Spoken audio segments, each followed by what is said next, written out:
Yeah. Yeah. Can you believe they told me that I would never make it? Now we smiling in their faces, smiling in their faces. Now, Dwayne Wade has been a guy for a long time that we've kind of questioned recently, you know, and because of his statements regarding Kobe being Bryant.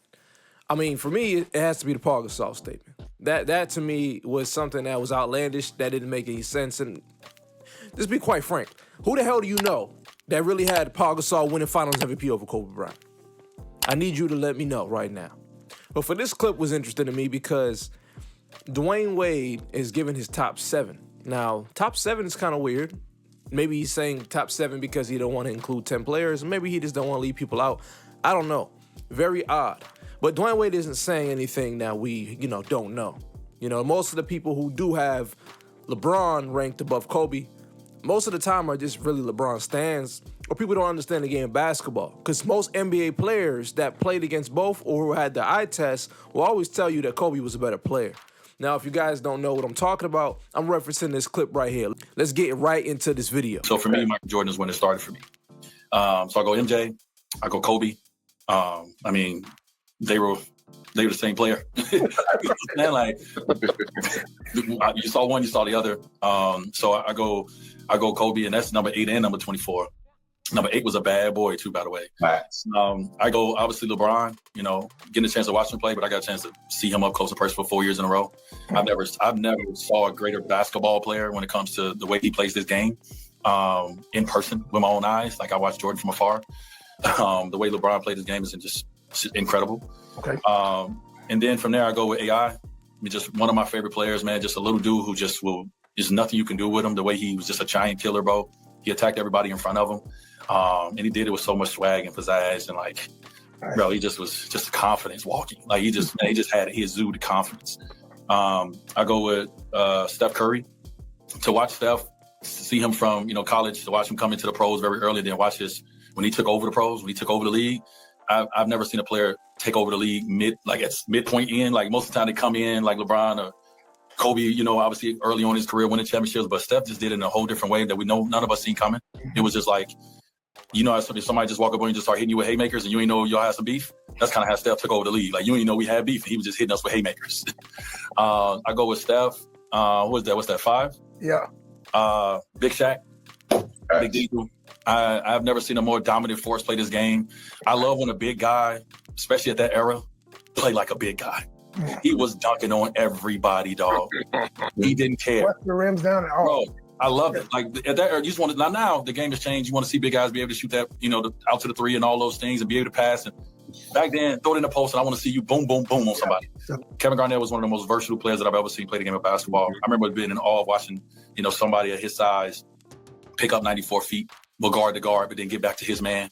You know what I'm saying? Stay talking the whole game, dominate on the boards, dominate in the post, hit the outside jumper, dunk on you, and had a personality and the swag. Like he had it all too. So those are 7 players in my era of watching basketball that I look at and say, those have been game changers for me in the way I view it. Now, I find it really funny how players who played with LeBron James, his teammate, this guy won 2 championship rings with LeBron, played alongside with him. He only played alongside of Kobe Bryant one summer. This was the summer of the 2008 Olympics. The only time that Dwayne Wade has played basketball against Kobe Bryant in a team setting, like on the same team.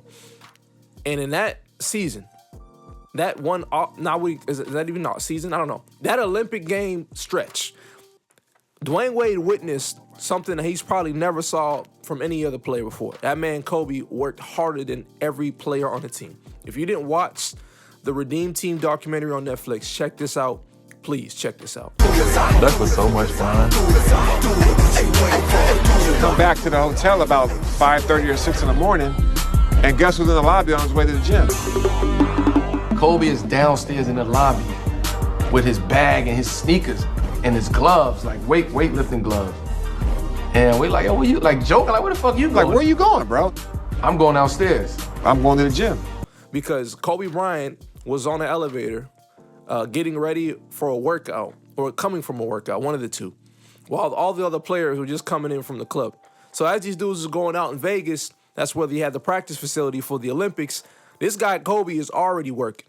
No, this is the reason why Kobe is always going to be number 2 in my eyes. I got Jordan and Kobe, 1A, 1B. That's my top 2. But when they are able to witness the dedication, his skills, and his will to win, that right there, those intangibles, in the context of how you win, Kobe has done more with less. More with less. Sometimes people don't realize those 2 rings without Shaq, to me, are more important than the first 3 because they're always going to discredit the man. But a guy that played with LeBron, and this goes for Kyrie, this goes for AD, this goes for Chris Bosh. I've all heard them say Kobe is a better basketball player. They put Kobe as number 2 next to Jordan. So when these players who play with prime LeBron are ranking them, who should we go by? Their estimations or the guys on ESPN, Bleacher Report, and all these other guys? You know what I'm saying? House of Highlights. I don't know any of these media guys because they don't play. But when you get people who played in these games and they're putting these players over them, come on. The context to how you win matters. The optics matter. The eye test matter. These things that the stat sheets don't always show make you a good player. And these intangibles can separate you from other players. Like, let's be honest with you. When we talk about Kobe Bryant, we don't think about anything that comes with weakness. We don't think of anything that involves flopping. We don't think that anything revolves showing weakness at all. Like, we don't think of flops. We don't think of super teams. We don't think of complaining, of I don't have enough help. Like there's a bunch of drama that goes with this guy. And when we watch Kobe, man, we didn't have any of it. He didn't make excuses for himself. He played the game to win the game. And when we watched this guy play, we understood what we were witnessing was the only thing we seen close to this was when Jordan played. That's it. So when we hear these lists, when you see these players, it makes you realize, if you don't already know, that this is nothing but a big game. This is nothing more than just a political op that makes you think that the conversation is between LeBron and Michael Jordan. The conversation is a manufactured conversation. Nobody compares LeBron to Michael Jordan besides ESPN and people that are on TV. Nobody in 2009, 10, 11, 12, even when he was winning with the Miami Heat, nobody was thinking that LeBron James is going to be better than Michael Jordan or even in the same conversation because the context to how you win matters. When you go on TV and announce that you're going to go play for a different team and then you get there and you promise 6, 7 rings and you lose and you only go 500 and 2-2 in the NBA Finals, then you choke in 2011. Like these optics that we're watching, yes, Michael Jordan and Kobe Bryant had failures, but the way they failed was taking the high road. They didn't take the easy way out. They didn't take a helicopter to the top of the mountain. They climbed the mountain. They didn't run when the going was getting hard. They stuck with their team. And yes, Kobe did request to be traded because he wanted out, but he didn't request to be traded to go play with Manu Ginobili, Tim Duncan, and Tony Parker. No, he wanted to go to Chicago. And that Chicago team wasn't really a contender at that time. This is before Derrick Rose got there. So this is just a young team. And if we're going to be honest with you, playing through that Lakers downfall after Shaq and getting to the mountaintop to win twice, that feeling, he already says that 5th ring was the best one.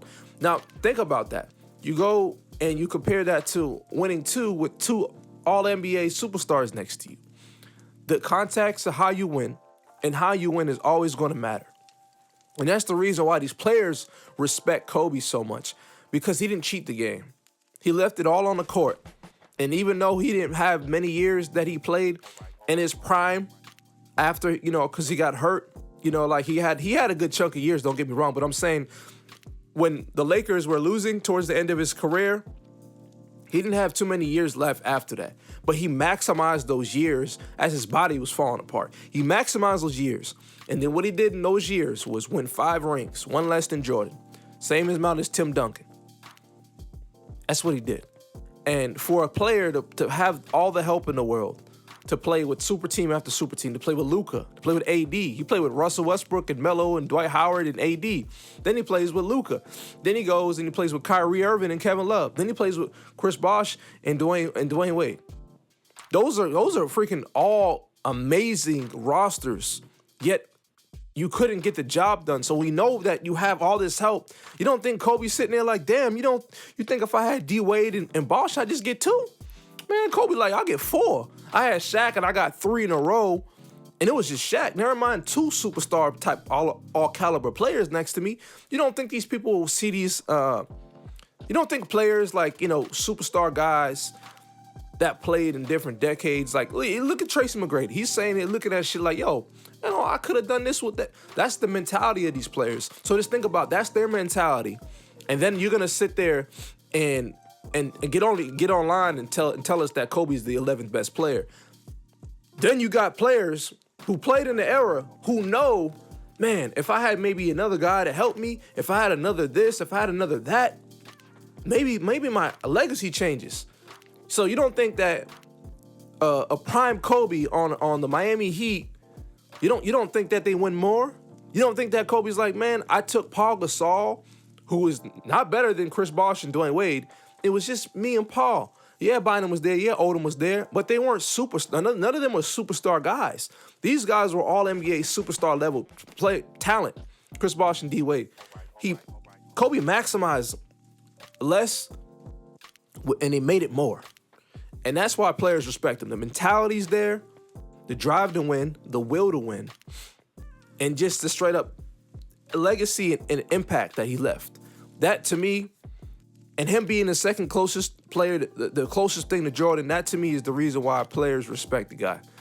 And they respect him more than they respect LeBron. And I think that's hard. It's a hard pill to swallow for a lot of LeBron fans. And the only way they can continue to hold this conversation is because they try to mention these all-time stats, which if you play a long time, you're going to accumulate a lot of points. You're going to accumulate a lot of assists and rebounds, and you're going to be all-time this, all-time this, all-time this. But the only thing that matters is winning. That's the only thing that always matters, is winning championships.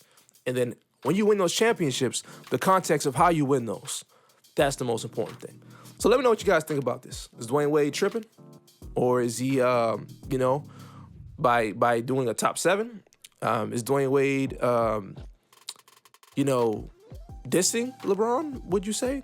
Let me know your thoughts on this. I just want to hear your opinion. I believe he's just speaking his mind, but a lot of people will try to, change the narrative, and that's just how the things go. But my name is Tyler Rose. It's Tyler Rose TV. If you're new to the channel, hit that subscribe, hit the bell, and I'm going to see you guys on the next one.